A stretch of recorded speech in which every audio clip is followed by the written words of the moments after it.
Je m'appelle, Angélique, Tranquier, Prieur Bouta aussi, mais Tranquier, c'est pas mal. Mon parcours, je suis, infirmière de formation.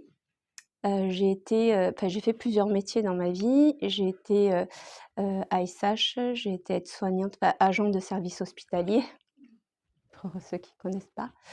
J'ai été aide-soignante, j'ai été secrétaire médicale aussi. Et j'étais infirmière, puis infirmière coordinatrice. Les dernières années, j'étais infirmière coordinatrice en HAD et en EHPAD. Pourquoi j'ai choisi ce métier? Je vous dirai pourquoi j'ai pas choisi ce métier. En fait, pourquoi j'ai choisi ce métier? Tout simplement parce que la vie m'a fait choisir ce métier. La vie personnelle me l'a fait choisir et la vie professionnelle aussi. Même si en fait au début c'était pas gagné, je me suis accrochée et j'y suis arrivée, à mon diplôme d'infirmière. Puis ensuite, quand j'ai été infirmière, pour moi c'était important de me spécialiser, donc j'ai fait, 3 DU en faculté de médecine sur Montpellier. J'ai fait un DU de la douleur, un DU en cancérologie et soins de support et un DU, sur 2 années en soins palliatifs et accompagnement de fin de vie, qui me permet de former, les professionnels de santé. Donc j'ai créé l'entreprise en 2016, mais évidemment, moi qui ai un esprit très cartésien, très carré, et étant infirmière co quand même, il fallait que ce soit très carré, très machin.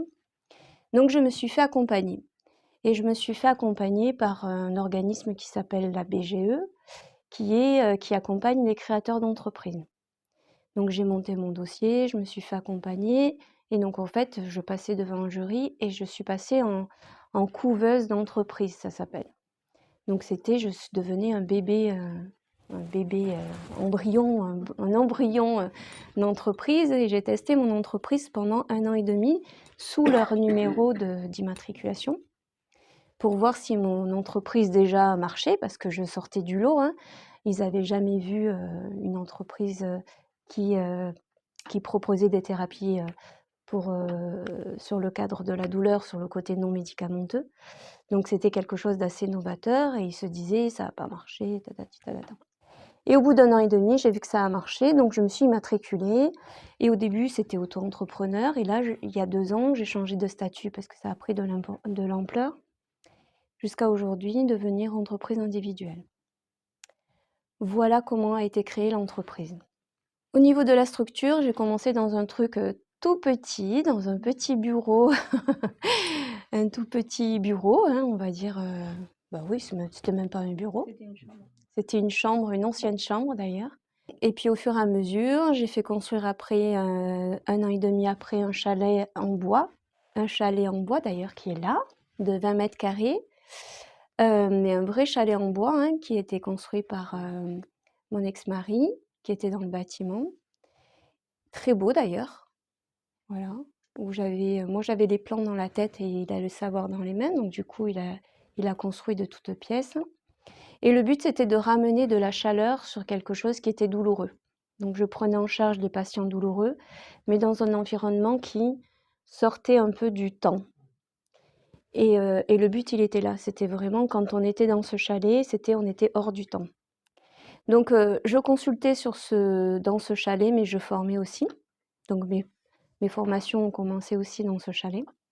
Et puis il y a 1 an, je suis arrivée à l'espace laser parce que du coup, j'ai un expert comptable qui est mon propriétaire, qui est juste à côté et qui, quand on a fait le bilan, m'a dit: Angélique, à un moment donné, il va falloir, changer de local parce que, en fait, l'entreprise prend de l'ampleur, mais les locaux suivent plus et il te faut trouver quelque chose de beaucoup plus grand».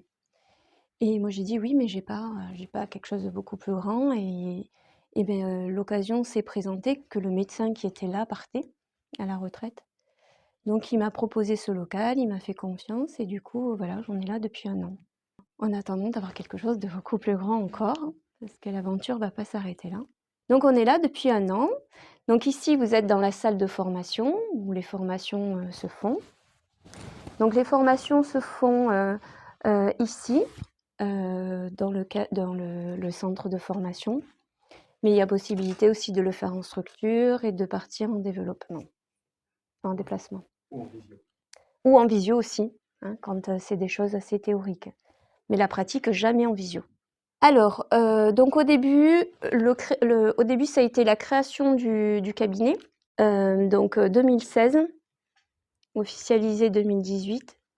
Et très vite, le centre de formation a été créé par rapport à des demandes de professionnels de santé.